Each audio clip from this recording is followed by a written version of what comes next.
శాసనమండలిలో CM Revanth Reddy మాట్లాడుతున్నారు. Live లో చూద్దాం. చేయాలనేది చూద్దాం. అయితే ఇంకొక నిబంధన పెడితే బాగుంటుందని మిత్రుడు సూచన చేసింది. లోకల్ బాడీస్లో పోటీ చేయాలనుకుంటే వాళ్ళ పిల్లలు ప్రభుత్వ పాఠశాలలో చదువుకోవాలనే కండిషన్ పెడితే ఆ లోకల్ రిప్రజెంటేటివ్స్ వాళ్ళ పిల్లలు ఎప్పుడైతే ప్రభుత్వ పాఠశాలల్లో చదువుకుంటారో అప్పుడు ఆటోమేటిక్గా ఆ స్కూల్ బాగుండాలనే ప్రయత్నం చేస్తారు. వార్డు మెంబర్ అయినా, సర్పంచ్ అయినా, ఎంపీటీసీ అయినా, ఎంపీపీ అయినా, జడ్పీటీసీ అయినా స్థానిక సంస్థలలో ఎన్నికల్లో పోటీ చేయాలి అంటే వాళ్ళ పిల్లలు ప్రభుత్వ పాఠశాలల్లో చదువుకొని ఉండాలి అని నిబంధన పెడితే బాగుంటుందని మిత్రుడు తీర్మార్ మల్లన్న సూచన చేసిండు. ఇది చర్చకు ఎట్లయినా సరే పర్వాలేదు, నో ప్రాబ్లం మాదు. కాకపోతే అమెరికాకు పోయి రాకుండా ఉండాలనే నిబంధన కూడా పెట్టాల్సి వస్తుంది. ఎన్ఆర్ఐలను కూడా కొంచెం నియంత్రించాల్సిన అసలు టీచర్లు ఎవరైతే ఉపాధ్యాయ వృత్తిలో ప్రభుత్వ పాఠశాలలో పనిచేస్తారో వాళ్ళ పిల్లలు చదివితే ఇంకా బాగుంటుంది. కరెక్టే సార్, కానీ అంత చైర్మన్ సార్ అంత అనే ధైర్యం నాకు లేదు. మీరందరు సూచన చేస్తే మాత్రం నిర్ణయం తీసుకోవడానికి నాకు అభ్యంతరం లేదు. కావాలంటే రాజకీయ ప్రత్యర్థులతో, ప్రజాప్రతినిధులతో మేము కొట్లాడగలం, కానీ టీచర్లతో కొట్లాడే శక్తి ఇంకా రాలేదు. కాబట్టి ఇవన్నీ కూడా అంటే చర్చ అనేది ఓపెన్ అవ్వాలనేది నా పాయింట్. టీచర్లు అని కాకుండా ప్రభుత్వ ఉద్యోగానికి అర్హత కూడా, ప్రభుత్వ ఉద్యోగం చేయాలనుకుంటే వాళ్ళ పిల్లలు ప్రభుత్వ పాఠశాలలలో చదువుకొని ఉండాలనే నిబంధన పెడితే ఏమైనా ఉపయోగం ఉంటుందేమో. మీ అందరు కలిసి ఇది ఏది ప్రభుత్వ నిర్ణయం కాదు, నా దృష్టికి వివిధ మార్గాల ద్వారా నా దృష్టికి వచ్చిన విషయాలు ఈ సభ ముందు పెడుతున్నా. దీన్ని విస్తృత స్థాయిలో చర్చ చేయాల్సిన అవసరం ఉంది. ఎక్కడో ఒక దగ్గర మనం మనసు స్థిమితం చేసుకొని కొన్ని కఠినమైన నిర్ణయాలు తీసుకోవాలి. ఆ కఠినమని కొంతకాలం అనిపిస్తుంది, తర్వాత అదే రిఫార్మ్ కింద వచ్చిన తర్వాత మనకు అంటే దాన్ని నెక్స్ట్ లెవెల్కి మనం తీసుకెళ్ళడానికి అవకాశం ఉంటుంది. కాబట్టి ఇలాంటి విషయాలను అన్నిటిని కూడా మనం దృష్టిలో పెట్టుకొని కొన్ని నిర్ణయాలు తీసుకుంటే మనకు బాగుంటుంది. అదేవిధంగా ప్రకాష్ గారు మనకు మైనింగ్ యూనివర్సిటీ పెడితే బాగుంటుందని అడిగినట్టున్నారు. సో మనం ఖమ్మంలో, మన కొత్తగూడెంలో మనము ఈ మైనింగ్ యూనివర్సిటీని పెట్టాలని ఒక నిర్ణయం తీసుకున్నాం. డెఫినెట్గా మన దగ్గర ఆ గోదావరి పరివాహక ప్రాంతంలో సింగరేణి కానీ, ఇతర మైన్లు కానీ, ఐరన్ ఓర్ కానీ రకరకాల మైన్స్ ఉన్నాయి. అక్కడ కాలేజ్ ఉంది, దాన్ని యూనివర్సిటీ కింద అప్గ్రేడ్ చేయాలని కూడా రాష్ట్ర ప్రభుత్వం ఆలోచన చేస్తుంది. డెఫినెట్గా ఖమ్మం, కొత్తగూడెంలో మనం ఆ మైనింగ్ యూనివర్సిటీ కోసం కూడా సార్ అవును సార్.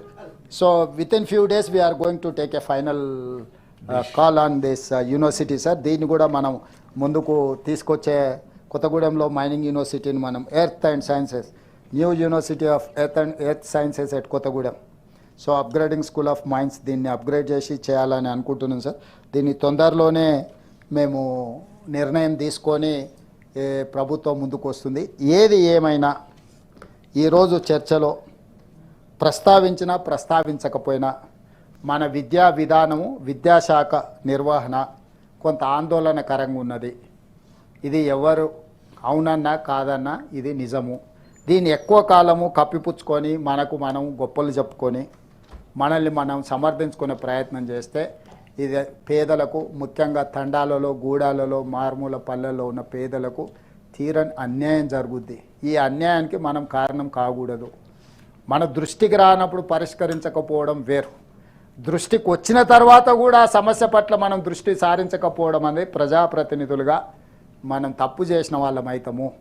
కాబట్టి దయచేసి నెక్స్ట్ లెవెల్, ఈరోజు ఫస్ట్ లెవెల్ ఆఫ్ డిస్కషన్ ఒక కాంక్రీట్ ప్రపోజల్స్తోని మనం ఈ సభలో దాదాపుగా 7:30 గంటలు ఏకదాటిగా తమరి నేతృత్వంలో చర్చకు అవకాశం ఇచ్చి అందరి అభిప్రాయాలను కూడా పరిగణలోకి తీసుకొని ఈ అందరి అభిప్రాయాలను కూడా క్రోడీకరించి మేము విద్యా కమిషన్కి అప్పచెప్పి వాళ్ళ ద్వారా ఇంకా సమాజంలో ఉన్న ఈ మేధావులను వీళ్ళందరిని కూడా ఇందులో భాగస్వాములను చేసి, ఆ మధ్య కాలంలోనే నేను, ప్రొఫెసర్ కోదండ రామ్ గారు, బూర్గుల రామకృష్ణారావు గారు చదివిన విలేజ్ ఏదో ఉంది సార్, మనం పోయినాము షాద్నగర్ మొడిలిగిద్ద 125 ఇయర్స్ పూర్తి చేసుకున్న సందర్భంలో హరగోపాల్ గారు కూడా అదే స్కూల్లో చదివినరు, బూర్గుల రామకృష్ణారావు గారు అదే స్కూల్లో చదివినరు, చెన్నారెడ్డి గారు అదే స్కూల్లో చదివినరు, సత్యనారాయణ రెడ్డి గవర్నర్ గారు అదే స్కూల్లో చదివినరు. 125 సంవత్సరాల క్రితం అక్కడ పాఠశాల పెట్టడం వల్ల ఆ ఊరికి ఇంకొక ప్రత్యేకత ఉన్నది. అతను తెలంగాణ ఉద్యమంలో ఆ ఊరిలోనే దొరికి ఊరేసిండు తుర్రెబాజ్ ఖాన్. అక్కడికి ఎడ్యుకేషన్ ఎందుకు వచ్చిందంటే తుర్రెబాజ్ ఖాన్ నిజాం ప్రభువులకు వ్యతిరేకంగా పోరాటం చేసి ఆ పోరాటంలో ఆ ఊరు తుర్రెబాజ్ ఖాన్కి షెల్టర్ ఇవ్వడం వల్ల అతన్ని అక్కడ అరెస్ట్ చేసిండు. ప్రజా తిరుగుబాటు వస్తుందని ఆనాటి ప్రభుత్వాలు గుర్తించి తక్షణమే ఆ ఊర్లో పోస్ట్ ఆఫీస్ ఇచ్చారు, పోలీస్ స్టేషన్ ఇచ్చారు, స్కూల్ పెట్టిండ్రు. సో తుర్రెబాజ్ ఖాన్ వల్ల మొగిలిగిద్దలో వచ్చిన పాఠశాల ఈ దేశానికి బూర్గుల రామకృష్ణారావు గారిని ఇచ్చింది, ఈ దేశానికి మరి చెన్నారెడ్డి గారిని ఇచ్చింది, ఈ రాష్ట్రానికి ప్రొఫెసర్ హరగోపాల్ గారిని ఇచ్చిండ్రు, చాలామంది సత్యనారాయణ రెడ్డి గారిని ఇచ్చిండ్రు. అంటే ఒక పాఠశాల ఉండి అదే అట్లా ఇయ్యనిక కుదరదు. కానీ అదే ఇట్లాంటి రాజకీయపరమైన కోరికలే కోరకండి, చదువులకు సంబంధించిన ఏమైనా కోరండి. అందుకే హై స్కూల్ ఇచ్చిన, స్కూల్ ఆ ఊర్లో ఎడ్యుకేషన్కి ఫండ్స్ ఇచ్చిన, చాలా ఇచ్చిన, బిల్డింగ్ ఇచ్చినాము, ఫండ్స్ ఇచ్చినాము, చాలా ఇచ్చి వచ్చిన చదువులకు సంబంధించి.